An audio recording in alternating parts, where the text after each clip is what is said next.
پیارے دوستو، آج کی اس ویڈیو میں ہم ان عظیم الشان صحابہ کا یہاں مختصر تذکرہ کریں گے جن کو میرے حضور صلی اللہ علیہ وسلم کا کلمہ پڑھنے کی پاداش میں ایسی سزائیں دی گئیں کہ ان کی مثال اس سے پہلے کہیں نہیں ملتی۔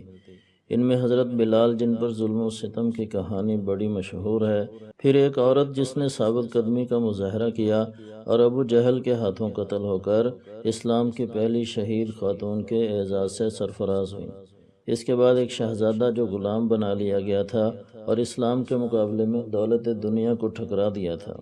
پھر ایک غلام جس کو حضرت عمر رضی اللہ تعالیٰ عنہ نے اپنی مسند پر بٹھایا، اور پھر ایک اندھی عورت کا واقعہ جس کو کفار نے اندھے پن کا طعنہ دیا تھا تو اس کی دعا نے کیسے عرش ہلا دیا تھا۔ سب سے پہلے ذکر مؤذن رسول، عاشق رسول، حبشی غلام بلال بن رباح کا۔ آپ امیہ بن خلف کے غلام تھے۔ آپ رضی اللہ عنہ کے ایمان لانے کی پاداش میں ظالم امیہ آپ کو ٹھیک دوپہر میں تپتی دھوپ کے اندر پتھریلی زمین پر لٹا کر سینے پر پتھر رکھ دیتا تھا اور کہتا تھا کہ میں تمہیں ایسے ہی مار دوں گا جب تک کہ تم محمد صلی اللہ علیہ وسلم کا انکار نہیں کر دیتے۔ کبھی وہ لوہے کی بھاری زرہ پہنا کر دھوپ میں کھڑا کر دیتا، کبھی گلے میں رسی ڈال کر لڑکوں کے حوالے کر دیتا کہ اسے گھسیٹو، مگر سیدنا بلال رضی اللہ عنہ کے ایمان و استقامت میں کوئی کمی نہ آئی، یہاں تک کہ حضرت ابو بکر صدیق رضی اللہ عنہ نے جب آپ رضی اللہ عنہ کی یہ حالت دیکھی تو امیہ بن خلف سے کہا کہ میرے پاس ایک غلام ہے جو تمہارے دین پر ہے، تم اسے مجھ سے لے لو اور بدلے میں مجھے بلال دے دو۔ تو امیہ نے اس پیشکش کو قبول کیا، تو اس طرح حضرت ابو بکر صدیق نے بلال کو لے کر آزاد کر دیا۔ اس کے بعد ذکر حضرت عمار بن یاسر اور ان کے خاندان کا۔ حضرت عمار بن یاسر کے والد اپنے ایک گمشدہ بھائی کی تلاش میں مکہ میں آئے تھے، لیکن پھر یہیں پر قیام پذیر ہو گئے اور ادھر ہی ایک عورت سمیہ سے شادی کی جن سے ان کا بیٹا عمار بن یاسر پیدا ہوا۔ میرے حضور صلی اللہ علیہ وسلم کی دعوت پر یہ پورے کا پورا گھرانہ اسلام لے آیا۔ چونکہ مکہ میں ان کا کوئی خاندان والا یا قبیلے والا نہیں تھا، اس لیے ابو جہل نے ان پر ظلم و ستم کے پہاڑ توڑ ڈالے، کبھی انگاروں پر لٹایا جاتا تو کبھی پانی میں غوطے دیے جاتے۔ میرے حضور صلی اللہ علیہ وسلم کا جب کبھی ان پر سے گزر ہوتا تو آپ آل یاسر کے لیے تڑپتے اور رب کے حضور ان کے درجات کی دعا فرماتے۔ حضرت علی رضی اللہ تعالیٰ عنہ سے روایت ہے کہ میرے حضور صلی اللہ علیہ وسلم نے فرمایا کہ عمار سر سے پاؤں تک ایمان سے بھرا ہوا ہے۔ آپ کی والدہ سمیہ پر ابو جہل ملعون نے وہ ظلم کیا جو تاریخ انسانی کے بڑے سے بڑے ظالم نے بھی اتنی بربریت نہ دکھائی ہوگی۔ حضرت سمیہ کی دونوں ٹانگوں کو 2 اونٹوں کے ساتھ باندھ کر اونٹوں کو مخالف سمت میں دوڑا دیا گیا اور خود ٹانگوں کے درمیان کھڑے ہو کر اس نے شرمگاہ میں نیزہ مارا جن سے ان کی شہادت ہو گئی، اور یہی حضرت سمیہ اسلام کی پہلی شہید خاتون کے اعزاز سے سرفراز ہوئی۔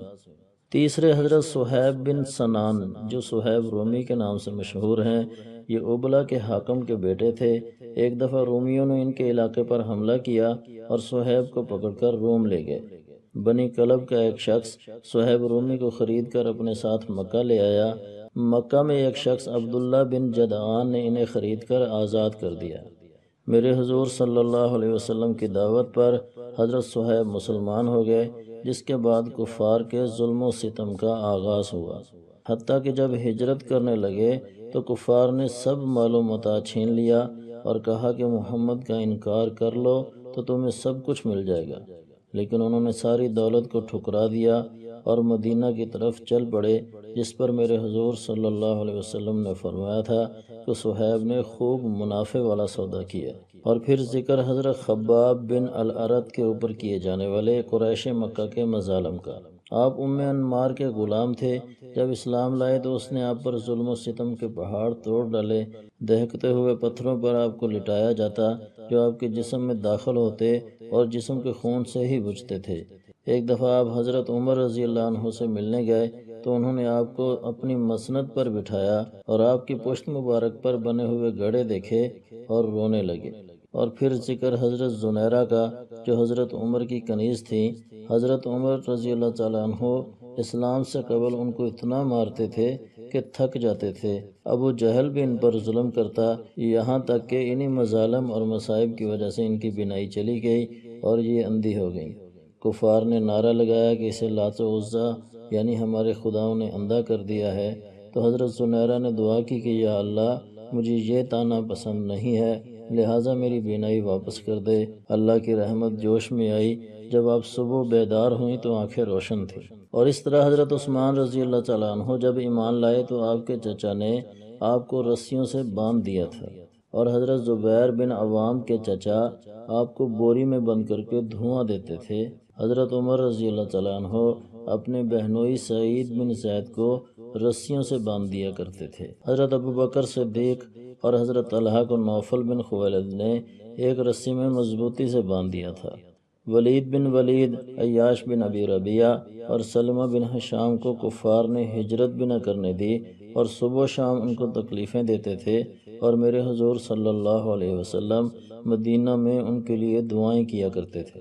حضرت ابو ذر غفاری رضی اللہ تعالیٰ عنہ جب اسلام لائے تو قریش نے اتنا مارا کہ وہ بے ہوش ہو کر گر پڑے، یہاں تک کہ حضرت عباس نے آ کر بیچ بچاؤ کروایا۔ غرض یہ کہ کفار مکہ کا جتنا بس چلا انہوں نے کلمہ پڑھنے والوں کو تکلیفیں دیں، لیکن یہ اسلام کی شیرینی اور حلاوت ہی تھی کہ سب نے ہر طرح کی تکلیفیں تو برداشت کر لیں، لیکن میرے حضور میرے نبی صلی اللہ علیہ وسلم کا دامن کبھی نہ چھوڑا۔ تو دوستو یہ تھے مختصر حالات زندگی ان لوگوں کے جنہوں نے راہ اسلام میں بے مثال قربانیاں دیں۔ سیرت النبی صلی اللہ علیہ وسلم کے سلسلہ میں ہماری اگلی ویڈیو تک ہمیں اجازت دیجیے۔ والسلام علیکم ورحمۃ اللہ وبرکاتہ۔